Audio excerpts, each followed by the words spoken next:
சுவாமி விவேகானந்தரின் சொற்பொழிவுகள். இந்த சொற்பொழிவின் தலைப்பு பிராணாயாமம். San Francisco, 29 March 1900. மிக பழைய காலத்திலிருந்தே பிராணாயாம பயிற்சிகள் இந்தியாவில் மிகவும் பிரபலமாக இருந்து வந்துள்ளன. சர்ச்சுக்கு சென்று சில பிரார்த்தனைகளை செய்வதைப் போல் இதுவும் மதத்தின் ஒரு பகுதியாகிவிட்டது. அந்த அளவுக்கு பிரபலம். அதன் சில கருத்துக்களை உங்கள் முன் வைக்கிறேன். இந்திய தத்துவஞானிகள் இந்த பிரபஞ்சத்தை பிராணன் என்றும் ஆகாசம் என்றும் எப்படி இரண்டாக பகுத்துள்ளார்கள் என்பதை ஏற்கனவே கூறினேன். பிராணன் என்றால் சக்தி. சக்தி, இயக்கம் அல்லது இயங்குவதற்கான சாத்தியக்கூறு உள்ளவை எல்லாமாக வெளிப்படுவது பிராணன்தான். விசை, ஈர்ப்பு இவையாக வெளிப்படுவது பிராணனை. மின்சாரம், காந்த சக்தி, உடலின் அனைத்து இயக்கங்கள், மனத்தின் அனைத்து இயக்கங்கள் எல்லாமே பிராணன் எனப்படும் ஒன்றின் வெளிப்பாடுகளே. பிராணனின் முக்கிய வெளிப்பாடு மூளையின் மூலம் வெளிப்படும் அறிவை. இந்த அறிவுக்கு வழிகாட்டுவது எண்ணம். உடலில் செயல்படுகின்ற பிராணனின் ஒவ்வொரு பகுதியையும் மனம் கட்டுப்படுத்த வேண்டும். உடலும் முழுமையாக அதன் கட்டுப்பாட்டில் இருக்க வேண்டும். ஆனால் அது எல்லோராலும் முடிவதில்லை. பெரும்பாலோரிடம் அது மாறாகவே உள்ளது. சங்கல்ப மாத்திரத்திலேயே உடலின் எந்த பகுதியை வேண்டுமானாலும் கட்டுப்படுத்தும் திறமை மனதிற்கு இருக்க வேண்டும். அது ஆராய்ச்சி தத்துவம், கொள்கை. ஆனால் உண்மையில் நிலைமை அப்படி இல்லை. நம்மை பொறுத்தவரை குதிரைக்கு முன்னே வண்டி வந்து விடுகிறது. நம்மிடம் உடலே மனத்தை கட்டுப்படுத்துகிறது. எனது விரலில் வெட்டுப்பட்டால் நான் வருந்துகிறேன். உடலே மனத்தின் மீது ஆதிக்கம் செலுத்துகிறது. விரும்பாத எதுவும் நடந்தால் நான் வருந்துகிறேன், நிலை குலைந்து விடுகிறேன். உடலே மனத்தின் எஜமானனாகிவிட்டது. நாம் உடல்களாகிவிட்டோம். இப்போதைய நிலைமையில் நாம் வெறும் உடல்களே. நாம் உண்மையில் யார் என்பதை தெரிவித்து வழிகாட்டுவதற்கு தத்துவ ஆசிரியர்கள் வருகிறார்கள். நீங்கள் ஆராய்ச்சி செய்து அறிவுபூர்வமாக அதை உணர்ந்திருக்கலாம். ஆனால் அதற்கும் உண்மை அனுபூதிக்கும் இடையில் பெருத்த வேறுபாடு உள்ளது. கட்டிடத்தின் வரைபடத்திற்கும் உண்மை கட்டிடத்திற்கும் எவ்வளவோ வேறுபாடு உள்ளதே.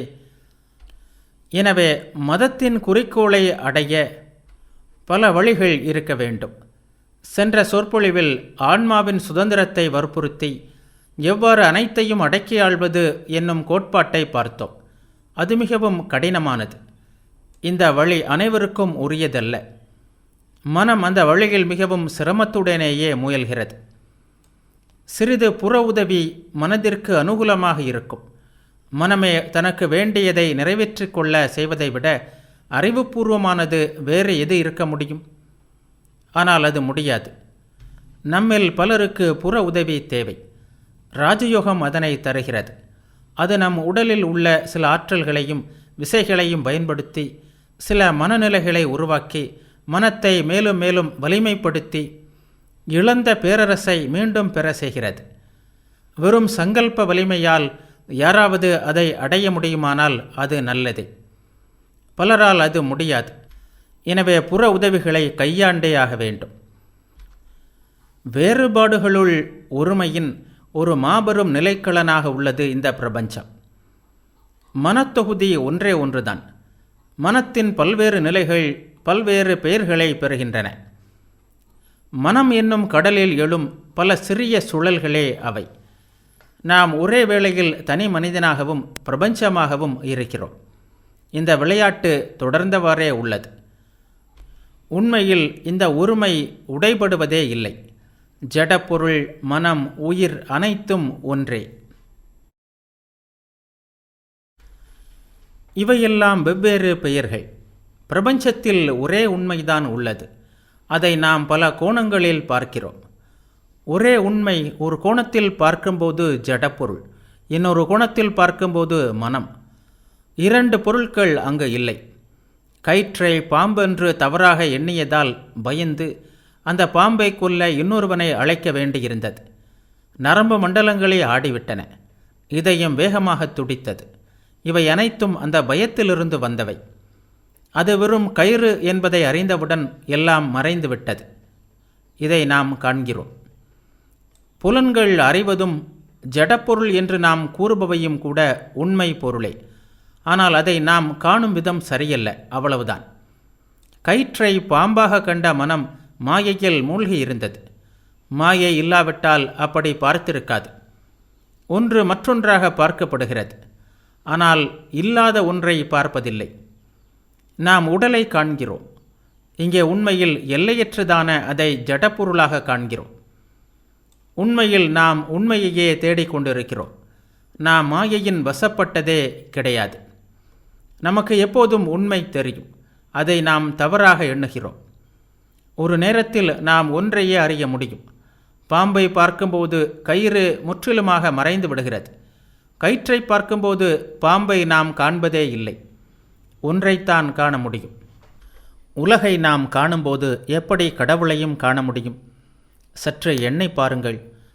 உலகம் என்று நாம் கூறுவது நமது புலன்களின் வழியாக காணப்படும் கடவுளே. இங்கே நீங்கள் பாம்பை பார்க்கிறீர்கள், எனவே கயிறு இல்லை. ஆன்மாவை அறியும்போது மற்ற அனைத்தும் மறைந்து விடுகின்றன. ஆன்மாவை பார்க்கும்போது ஜடப்பொருளை பார்ப்பதில்லை. ஏனெனில் ஜடப்பொருள் என்பதும் அந்த ஆன்மாதான். இந்த வேறுபாடுகளை உருவாக்குவது நமது புலன்கள். ஒரே சூரியன் 1000 நீர்த்துளிகளில் பிரதிபலிக்கும்போது 1000 சூரியர்களாக காட்சியளிக்கிறான். நான் புலன்கள் வழியாக பிரபஞ்சத்தை பார்க்கும்போது அதை ஜடப்பொருளாகவும் சக்தியாகவும் பார்க்கிறேன்.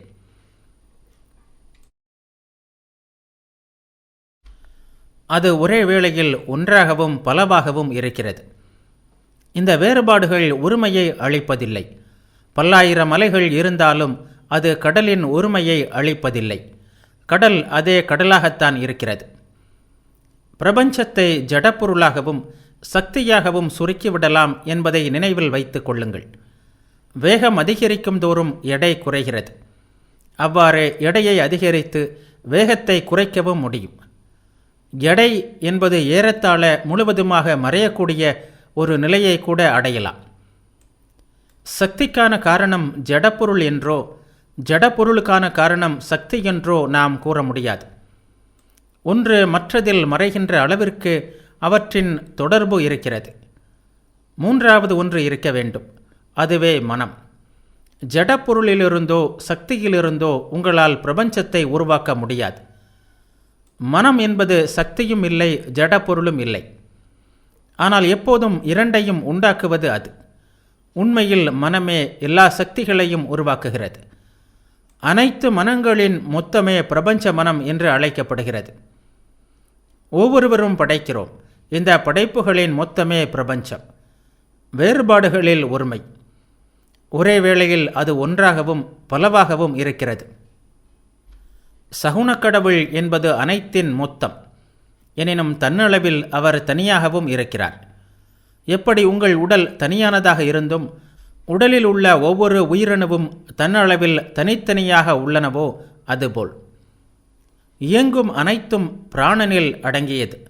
நட்சத்திரங்களையும் சூரியனையும் இயக்குவது இந்த பிராணனே. புவியீர்ப்பு விசையும் பிராணனே. எனவே இயற்கையின் அனைத்து ஆற்றல்களும் பிரபஞ்ச மனத்தாலேயே படைக்கப்பட்டிருக்க வேண்டும். சிறு சிறு மனங்கள் என்ற நிலையில் நாம் இயற்கையிலிருந்து பிராணனை எடுத்துக்கொண்டு நமது இயல்பின்படி அதை செயல்படுத்தி நமது உடல்களை இயக்குகிறோம். நமது எண்ணங்களை உருவாக்குகிறோம். எண்ணங்களை உருவாக்க முடியாதென நினைப்பதானால் சாப்பிடுவதை 20 நாட்களுக்கு நிறுத்திவிட்டு உங்கள் நிலையை கவனியுங்கள். இன்றே ஆரம்பியுங்கள். நாட்களை எண்ணத் தொடங்குங்கள். எண்ணமும் உணவாலேயே உருவாக்கப்பட்டிருக்கிறது, அதில் சந்தேகமே இல்லை. அனைத்தையும் இயக்குகின்ற இந்த பிராணனை, உடலில் உள்ள இந்த பிராணனை அடக்குவதே பிராணாயாமம். அனைத்தையும் இயக்குவது மூச்சே என்பது பொதுவாக அனைவருக்கும் தெரியும். நான் மூச்சு விடுவதை நிறுத்திவிட்டால் நானே நிற்க வேண்டியதுதான். மூச்சு விட ஆரம்பித்தால் நானும் இயங்குகிறேன். நமக்கு வேண்டியது மூச்சு என்பது கூட அல்ல, அதற்கும் பின்னால் உள்ள நுண்ணிய ஒன்றே நமது தேவை. தூல நிலையிலுள்ள பொருட்களின் உதவியால் நாம் நுண்மையான அறிவுக்கு வர வேண்டும். எந்த புள்ளியில் தொட்டாலும் பிரபஞ்சம் என்பது ஒன்றே. அனைத்து புள்ளிகளும் அந்த ஒரு புள்ளியின் வேறுபாடுகள். பிரபஞ்சம் முழுவதன் பின்னணியில் ஒருமையே நிலவுகிறது. தூலமான இந்த மூச்சின் மூலம் கூட ஆன்மாவை நாம் அடைந்துவிட முடியும். நாம் நமது உடலில் இப்போது உணராத சில இயக்கங்களை பிராணாயாம பயிற்சிக்கு பின்னர் உணரத் தொடங்குவோம். உணர்ந்ததும் அடக்கி ஆள்வோம். எண்ணம் அதன் கருநிலையிலேயே நமக்கு தெரிய வரும். நாம் அவற்றை பற்றி கொள்ள முடியும். அதற்கான வாய்ப்பு அனைவருக்கும் இல்லாமல் இருக்கலாம், அல்லது அதை அடைவதற்கான பொறுமையோ நம்பிக்கையோ இல்லாமல் போகலாம். ஆனால் ஒவ்வொருவருக்கும் ஏதோ சிறிது நன்மை அதனால் கிடைக்கவே செய்கிறது என்று நமது பொது அறிவு காட்டுகிறது. முதல் நன்மை நல்ல ஆரோக்கியம். நம்மில் 90% முறையாக சுவாசிப்பதில்லை. நுரையீரல்களை வேண்டிய அளவு விரிப்பதில்லை. ஒழுங்கான சுவாசம் உடலை தூய்மையாக்குகிறது, மனத்தை அமைதியாக்குகிறது. நீங்கள் அமைதியாக இருக்கும்போது உங்கள் மூச்சும் அமைதியாக முறையாக போய் வருகிறது. மூச்சு முறையாக சென்றால் நீங்கள் அமைதியாக இருந்தாக வேண்டும். மனம் அலையும் போது மூச்சும் ஒழுங்கற்று வருகிறது. பயிற்சியின் மூலம் சுவாசத்தை முறைப்படுத்த முடியுமானால் நீங்கள் ஏன் அமைதி பெற முடியாது? அமைதியற்று தவிக்கும்போது ஓர் அறைக்குள் சென்று தாளிட்டு கொள்ளுங்கள். மனத்தை அடக்க முயற்சிகள் எதுவும் செய்யாதீர்கள். முறையாக 10 நிமிடங்கள் மூச்சு விடுங்கள். மனம் அமைதியாகிவிடும். இத்தகைய சில நன்மைகள் அனைவருக்கும் கிடைக்கும். பிற அனைத்தும் யோகிக்கு உரியவை. ஆழ்ந்த சுவாச பயிற்சிகள் இது முதல் படி மட்டுமே. பயிற்சிகளுக்கு 84 விதமான ஆசனங்கள் உள்ளன. சிலர் இந்த சுவாச பயிற்சிக்காக வாழ்நாள் முழுவதையும் அளிக்கின்றனர். மூச்சின் தொடர்பின்றி அவர்கள் எதையும் செய்வதில்லை. எந்த நாசியில் அதிக மூச்சு வருகிறது என்பதை அவர்கள் கவனித்துக் கொண்டே இருப்பார்கள். வலது பக்கம் அதிகமாகும்போது குறிப்பிட்ட சில காரியங்களையும், இடது பக்கம் அதிகமாகும்போது பிறவற்றையும் செய்வார்கள். இரண்டிலும் சமமாக போகும்போது வழிபாடு செய்வார்கள். 2 நாசிகளிலும் சமமாக மூச்சு வரும் நேரமே நீங்கள் மனதை அடக்குவதற்கு ஏற்ற நேரம். மூச்சின் மூலம் உடலில் உள்ள சில ஓட்டங்களை நீங்கள் நினைத்த உடனேயே எங்கு வேண்டுமானாலும் மாற்ற முடியும். உடம்பின் எந்த பகுதியாவது நோயுற்றிருந்தால் பிராணனை அங்கே செலுத்துங்கள். எல்லாம் மூச்சின் மூலமே. இன்னும் பல செய்யப்படுகின்றன. மூச்சை விடாமல் இருக்க முயல்கின்ற சில பிரிவினரும் உள்ளனர். பலமாக மூச்சு விட செய்யும் எதையும் அவர்கள் செய்வதில்லை. ஒருவிதமான மயக்க நிலையில் அவர்கள் நுழைகின்றனர். அப்போது உடலின் ஒரு பகுதியும் இயங்காதது போலாகிவிடுகிறது. இதயம் துடிப்பது கூட நின்று விடுவதாகவே தோன்றுகிறது. இந்த பயிற்சிகளுள் பல அபாயகரமானவை. இவை உயர்ந்த ஆற்றல்களை பெறுவதற்கான உயர்ந்த வழிகள். மூச்சை முழுவதுமாக அடக்கி உடலை எடையற்றதாக்கி வானில் உயர்ந்து மிதக்கும் பலர் உள்ளனர். அப்படி யாரையும் நான் பார்த்ததில்லை. காற்றில் பறக்கின்ற யாரையும் நான் பார்த்ததில்லை. ஆனால் நூல்கள் அப்படி கூறுகின்றன. அனைத்தும் தெரிந்தவனாக நான் நடிக்கவில்லை. எப்போதும் நான் மிகவும் ஆச்சரியமானவற்றையே கண்டு கொண்டிருக்கிறேன். எங்கிருந்தோ பழங்களையும் பூக்களையும் உருவாக்கிய ஒருவனை நான் பார்த்திருக்கிறேன். நிறைநிலையை அடைகின்ற யோகியால் தன் உடலை சிறியதாக்கி இந்த சுவரையே ஊடுருவி செல்ல முடியும். 200 பேர் சேர்ந்தாலும் தூக்க முடியாத அளவிற்கு எடை மிகுந்து இருக்க முடியும். அவன் விரும்பினால் காற்றில் பறக்கலாம். ஆனால் ஒருவரும் கடவுளைப் போல் ஆற்றல் பெற்றவர்களாக இருக்க முடியாது. ஒருவேளை அவர்களுக்கு அந்த ஆற்றல் கிடைக்க நேர்ந்தால் ஒருவன் படைப்பான், இன்னொருவன் அதை அழிப்பான். இவை அனைத்தும் நூல்களிலேயே உள்ளன. அவற்றை நான் அப்படியே நம்பவில்லை. ஆனால் நம்பாமலும் இருக்கவில்லை. நான் கண்டவற்றை ஏற்றுக்கொள்கிறேன். இந்த உலகில் முன்னேற்றம் என்ற ஒன்று இருக்க முடியுமானால் அது போட்டியால் வர முடியாது. மனத்தை கட்டுப்படுத்துவதாலேயே முடியும். மேலை நாட்டினர் அது எங்கள் இயல்பு, எங்களால் அதை தவிர்க்க முடியாது என்கின்றனர். உங்கள் சமுதாய பிரச்சனைகளை பார்த்தபின் அவற்றை தீர்க்க முடியாதென்றே நான் நினைக்கிறேன். சில விஷயங்களில் எங்களை விட மிகவும் தாழ்ந்த நிலையிலேயே நீங்கள் இருக்கிறீர்கள். இவையெல்லாம் உலகை சிறிதும் முன்னேற்றவும் போவதில்லை. வலிமை மிக்கவன் அனைத்தையும் எடுத்துக்கொள்கிறான். பலவீனன் வெறும் கையுடன் திரும்புகிறான். ஏழையோ காத்து கொண்டிருக்கிறான். எடுத்துக்கொள்ள முடிந்தவன் அனைத்தையும் எடுத்துக்கொள்கிறான். ஏழை அவனை வெறுக்கிறான். ஏனெனில் அவன் காத்திருக்க வேண்டியுள்ளது. மனிதன் கண்டுபிடிக்கும் முறைகள் அனைத்தும் இதையே கூறுகின்றன. மனித மனத்திலேயே இந்த பிரச்சனையை தீர்க்க முடியும். விரும்பாத ஒன்றை செய்யும்படி அவனை வற்புறுத்த எந்த நியதியாலும் முடியாது. தான் நல்லவனாக வேண்டுமென்று விரும்பினால் மட்டுமே ஒருவன் நல்லவனாகிறான். நியதிகளும் நீதிகளும் அவனை நல்லவனாக்க முடியாது. எல்லாம் வல்லவன் நான் எதையும் பொருட்படுத்துவதில்லை என்கிறான். நல்லவனாக வேண்டும் என்று நாம் அனைவரும் நினைப்பதே இந்த பிரச்சனைக்கு தீர்வு. இதை எப்படி செய்வது? அனைத்து அறிவும் மனத்திலேயே உள்ளது. கல்லிலோ வானிலோ நட்சத்திரத்திலோ யார் அறிவை கண்டார்கள்? எல்லாம் மனதிலேயே உள்ளது. நாம் எல்லையற்ற ஆற்றல் என்பதை உணர்வோம். மனத்தின் ஆற்றலுக்கு யார் எல்லை வகுத்தது? நாம் அனைவரும் மனம் என்பதை உணர்வோம். கடலின் ஒவ்வொரு துளியிலும் முழு கடலும் உள்ளது. அதுதான் மனித மனம்.